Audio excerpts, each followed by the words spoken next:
What is socialism? Socialism is a big term, and it is a part of our life in a greater way than we thought it is. Don't know much about it? Well, now you will. Today on the Economics YouTube channel, we will be clearing all your doubts about what socialism is, how it works, and how it affects us. But before we begin, smash the subscribe button to subscribe to our channel and hit the bell icon to get notified about the new videos we upload here and get access to all our amazing videos. Socialism is a popular political and financial system dependent on public ownership of the medians of production. Those medians include the tools, types of machinery, and factories used to generate goods that intend to satisfy human needs undeviatingly. Both socialism and communism are parasol terms about two left-wing schools of economic philosophy. Both defend capitalism, but socialism predates the Communist Manifesto, an 1848 compilation by Friedrich Engels and Karl Marx, by a few years. In a completely socialist system, every legal generation and distribution choices are approved by the government, and people depend on the state for their requirements, from food to healthcare. The council plans the pricing and output rates of these goods and services. Socialists dispute that shared ownership for products and resources, as well as central planning, produces equal goods and services and a more balanced society. Let us try to understand socialism in detail. First, joint ownership under socialism may overtake configuration through oligarchic, technocratic, totalitarian, voluntary, or democratic control. A notable historical socialist country is the Soviet Union. Because of its practical hurdles and weak track record, socialism is often misjudged as a romantic or post-scarcity arrangement. Although contemporary adherents accept it could work only if correctly executed. Moreover, they claim socialism generates equality, providing security. A person's worth comes from the amount of effort and time they indulged, not the worth of what they produce. While capitalism exploits workers to support the wealthy, socialist models include production for use instead of for profit, an equitable allocation of materials and wealth sources among all people, with almost no more competitive purchase and selling in the syndicate, and free access to products and services. Or, as an old socialist proverb expresses it, from each according to ability, to each according to need.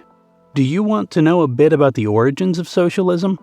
Socialism was formed in opposition to the violations and excesses of liberal capitalism and individualism.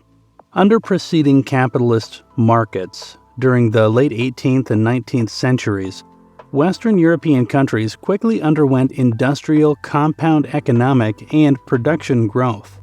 As a result, some families and individuals got wealthy promptly, while others faded into poverty, forming income inequality and major social concerns. The most popular pioneer socialist intellectuals were Henry de Saint-Simon, Robert Owen, Vladimir Lenin, and Karl Marx. However, after the Bolshevik Revolution in Russia in 1917, it was primarily Vladimir Lenin who delineated the impressions of earlier socialists and supported bringing socialist fundamentals to the national level.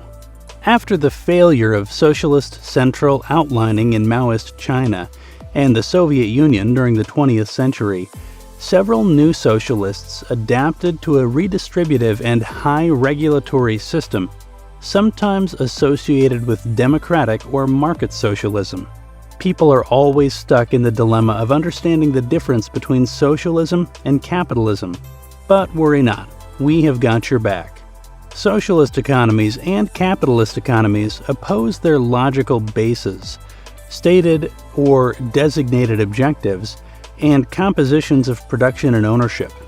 On the other hand, socialists and free market Keynesian economists agree with the fundamental economics, the supply and demand frame, while not agreeing on its entire adaptation. Various philosophical questions also rest at the heart of the contest between capitalism and socialism, as what is the function of government? What develops a human right? What responsibilities should justice and equality perform in society? Functionally, free market capitalism and socialism can be apportioned on control of production and property rights. In a capitalist economy, enterprise and private people own the means of production and have the right to profit from them.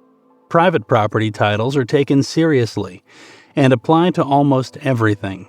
While in a socialist economy, the state owns and manages production.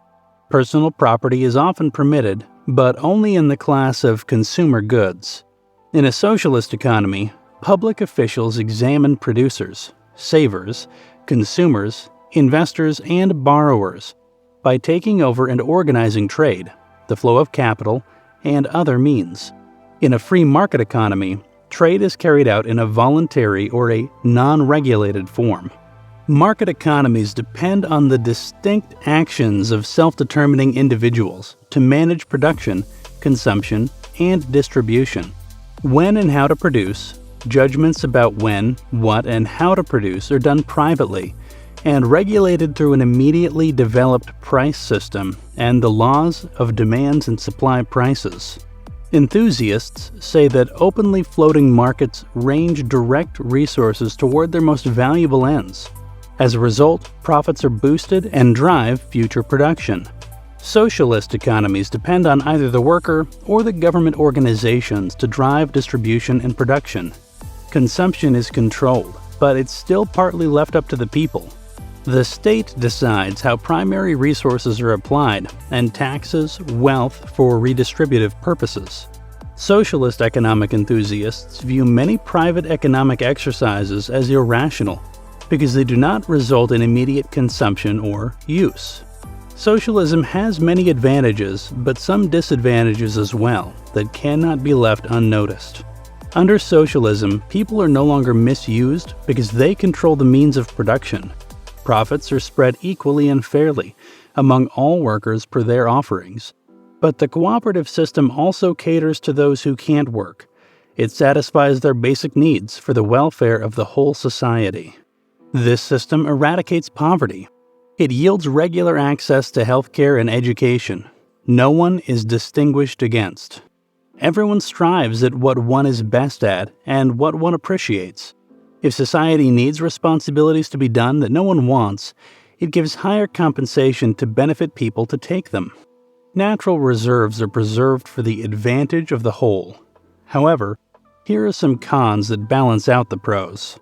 The greatest disadvantage of socialism is that it depends on the cooperative nature of people to work. It overlooks those within society who are competitive and concentrate on personal gain. Those individuals tend to explore ways to overthrow and agitate society for their personal benefit. Capitalism harnesses the greed is good approach. Socialism assumes it doesn't exist. As a result, socialism doesn't compensate for people being efficient. On the contrary, it strives to be as creative as the capitalistic society. Another disadvantage is that the administration holds a lot of power. This is good as long as it signifies the wishes of the people, but government administrators can damage this position and maintain power for themselves. Socialism is undergoing a resurgence in the 21st century due to the growing economic inequality and socialist politicians like Jeremy Corbyn in the UK and Bernie Sanders in the United States. Here's a quick summary of what socialism is. Recently, the term socialism has grown more popular, though many have misused the philosophy without a decent understanding of its true meaning. Socialism is an economic system of cultural organization where the medians of production are socially owned rather than clandestinely owned. Socialism was drawn into mainstream reputation by the writings of Karl Marx. There are several types of socialism, each differently highlighting perspectives of socialist ideology and bolstering different methods of applying capitalism to socialism. Today, as socialism has missed its place as a significant economic ideology globally, with this, we have reached the end of our video. So, what are your opinions about the ideology of socialism? Do you think it's good for the growth of a country? Or are other ideologies like communism or capitalism more beneficial for the country and its citizens?